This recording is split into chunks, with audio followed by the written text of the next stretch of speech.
Ayun, what's up mga boss? It's me, Boss Jupert, and for today's videos, tuturuan ko kayo kung paano mag-return refund kay Shopee. Alam nyo kasi mga boss, halos isang taon at kalahati na akong Shopee delivery as SPX rider. At halos karamihan na napapansin ko sa mga customer, marunong lang silang mag-order pero hindi sila marunong mag-return refund. Kaya kung isa ka sa mga customer na hindi marunong mag-return refund, panoorin mo ang video nito. So, syempre, una mga boss, pupunta ka sa Shopee apps. So, syempre, pipindutin mo yung Shopee apps. So, ayan ang lalabas dyan, mga boss. Sunod na pipindutin mo dyan is, ayan, yung Me. So, ayan. So, pag pindot mo dyan sa Me, yan naman ang lalabas, mga boss. Pupunta ka naman dyan sa To Receive. Ayan. Pipindutin mo yung To Receive. So, next na lalabas dyan, ayan, mga boss. So, dyan mo makikita naman yung mga in-order mo at dyan mo din makikita yung parcel na i-return refund mo. So, siyempre, pipindutin mo yung return refund. Ayan.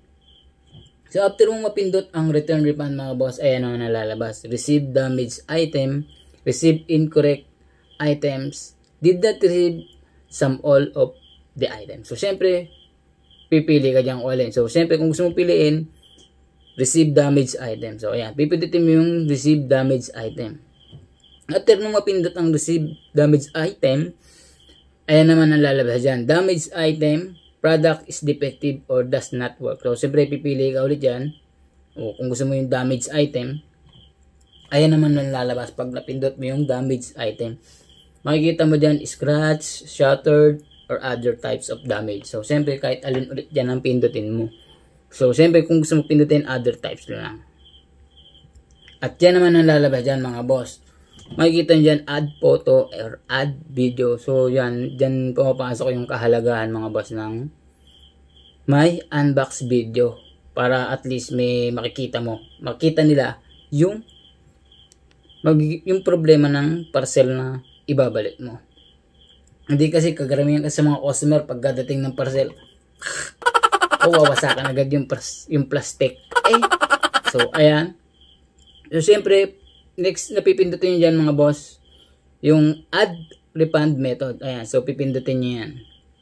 Yun naman ang lalabas dyan mga boss. Shopee Pay balance or bank account. So pipili ka dyan, kung may bank account ka, pindutin mo yung bank account. Kung wala naman, is kailangan mong mag-activate ng iyong Shopee Pay. So siyempre pipindutin mo yung active Shopee Pay.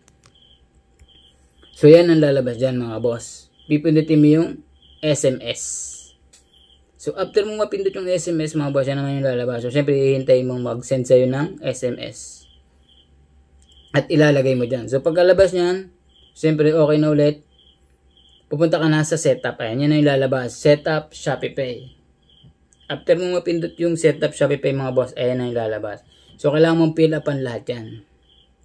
Ilagay mo dyan yung nakalagay sa Shopee mo. After mong ma-fill upan yan mga boss, yan naman ang lalabas. Make sure that is enough light in your back. Parang ano yan, mag-i-scan ka ng muka. Ayan. So, after mong makapag-scan ng yung muka, ayan naman yung lalabas. So, syempre, click mo lang yung okay. After mong matapos yan, ma-okay mo na, yan na ulit ang lalabas mga boss. Sunod mong gagawin dyan, pupunta ka sa Shopee Pay, ibabalik mo. Pagkabalik mo, so nandyan na ulit yung add photo, add video. So, dyan mo na ilalagay yung mga picture or video ng iyong parcel na ibabalik. At yan na ang lalabas mga boss. So, pipili ka dyan, pick up or drop off. So, siyempre, pipili mo dyan is pick up. Ayan, pipindutin mo dyan is pick up. Kasunod, ayan na yung lalabas. So, dyan lalabas yung kung anong araw ka available or kung anong araw mo gustong ipa-pick up yung parcel na ibabalik mo. Ayan. So, dyan. So, pagkapindot mo dyan, siyempre, confirm. Okay na yan mga boss. Yun na yung pinaka-last. At may lalabas dyan na yung QR code. So yun mahalaga yung mga boss kasi kailangan yun iskanin ng rider na magpipick up ng yung parcel. Ayan.